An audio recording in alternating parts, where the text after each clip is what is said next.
In today's video, I'm going to be showing you how to change default browser on iPhone.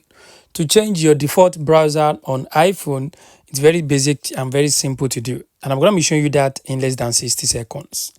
So to change the browser, the default browser on your iPhone, the first thing you have to do, you have to go to the settings on your iPhone. So let's open up the settings app. So once you open up the settings app, I want you to scroll all the way down. So I want you to tap on apps.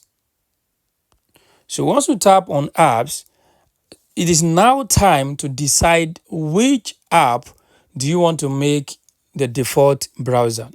So on this device, we have the Google Chrome browser and we have the Safari browser. So for this tutorial, we're going to be making the Safari browser our default browser on iPhone. So once we get to this page, what do you want to do? You want to scroll down and tap on Safari. Let's look for Safari here.